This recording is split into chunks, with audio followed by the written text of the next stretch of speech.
حدثني زید بن علی عن ابیہ عن جدہ عن علی رضی اللہ عنہ قال دخل رسول اللہ صلی اللہ علیہ وسلم على رجل من الانصار وقد شبكته الريح فقال یا رسول اللہ کیف اصلی فقال ان استطعتم ان تجلسوه فاجلسوه والا فوجهوه الى القبلة ومروه ان يؤمي ایماء ويجعل السجود اخفض من الركوع وان كان لا يستطيع القرآن فقرأوا عنده واسمعوه۔ حضرت علی رضی اللہ عنہ بیان کرتے ہیں نبی اکرم صلی اللہ علیہ وسلم ایک انصاری کے پاس تشریف لائے جو شدید بیمار تھے، سخت علیل تھے۔ انہوں نے عرض کیا، اللہ کے رسول صلی اللہ علیہ وسلم میں کیسے نماز ادا کروں؟ صحابہ کی فکر یہ ہوتی تھی، بیماری کی بھی کیفیت ہوتی تو ان کو نماز کی فکر ہوتی تھی۔ آپ حضور اکرم صلی اللہ علیہ وسلم سے مسئلہ دریافت کرتے ہیں، میری ایسی کیفیت ہے، میں نماز کیسے پڑھوں؟ تو آپ صلی اللہ علیہ وسلم نے فرمایا، اگر تم اسے بٹھا سکتے ہو تو بٹھا دو۔ یعنی اس صحابی کی تیمارداری کرنے والوں سے آپ نے مخاطب کر کے فرمایا، اگر انہیں بٹھا سکتے ہو تو بٹھا دو، ورنہ ان کا رخ قبلے کی طرف کر دو، لیٹے ہوئے ہیں، قبلے کی طرف ان کا چہرہ کر دو اور ان سے کہو کہ وہ اشارے کے ذریعے نماز ادا کرے۔ نماز اتنا اہم فریضہ ہے دین اسلام کا، اتنی اہم اور مقدس عبادت ہے کہ اگر کھڑے ہو کر پڑھنے کی طاقت نہیں ہے تو بیٹھ کر پڑھنے کا حکم ہے، اور اگر بیٹھ کر پڑھنے کی بھی استطاعت نہ ہو تو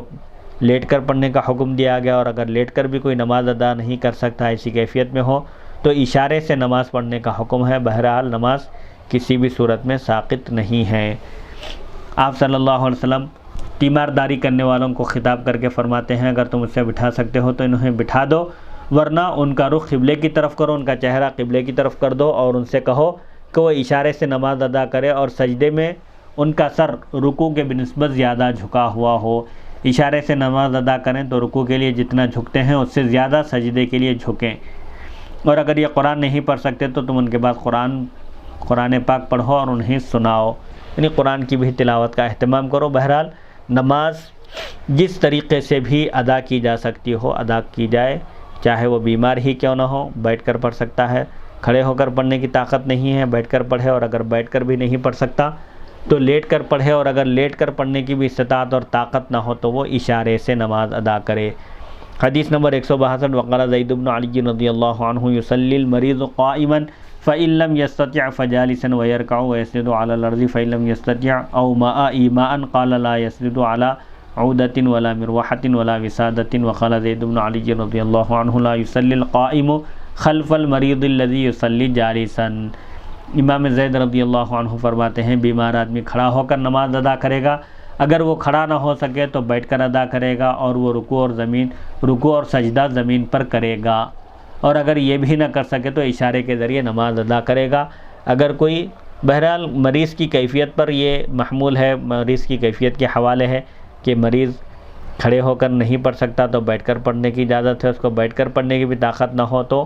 وہ لیٹ کر نماز ادا کرے، اور اگر لیٹ کر بھی ادا کرنے کی طاقت نہ ہو تو اشارے سے کرے، رکوع اور سجدے کے لیے جھکے، بیٹھ کر پڑھے چاہے یا اشارے سے پڑھے، اپنے رکوع اور سجدے کو زمین پر ادا کرے گا، یعنی جتنا جھک سکتا ہے وہ اتنا جھکے، رکوع کے لیے جھکتا ہے اور سجدے کے لیے جب جھکے تو رکوع سے زیادہ جھکے۔ امام زید رضی اللہ عنہ فرماتے ہیں، کوئی شخص کسی لکڑی کے اوپر یا کسی آرام دہ چیز کے اوپر یا تکیے کے اوپر سجدہ نہ کرے، یعنی سجدے کے لیے ناک اور پیشانی زمین پر ٹکنا ضروری ہے۔ نرم چیز پر سجدہ کرنے سے سجدہ ادا نہیں ہوتا، زمین کی سختی معلوم ہونی چاہیے، اسی لیے کوئی تکیے پر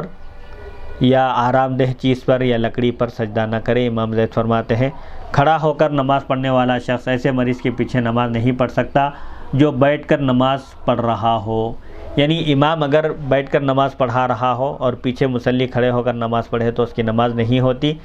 البتہ اگر امام کھڑے ہو کر نماز پڑھا رہا ہے اور مصلی پیچھے مجبوری کی وجہ سے بیٹھا ہوا ہے تو اس کی نماز ہو جائے گی۔ تو اسے معلوم ہوا کہ اگر امام کے اندر کوئی عذر ہو تو مصلی کی نماز اس کے پیچھے ادا نہیں ہوتی، اسی لیے اگر امام بیٹھ کر نماز پڑھائے اور مصلی اس کے پیچھے کھڑے ہو کر نماز پڑھ رہا ہو تو امام چونکہ قیام پر قادر نہیں ہے، مصلی قیام پر قادر ہے، قادر کی نماز عاجز کے پیچھے نہیں ہوتی۔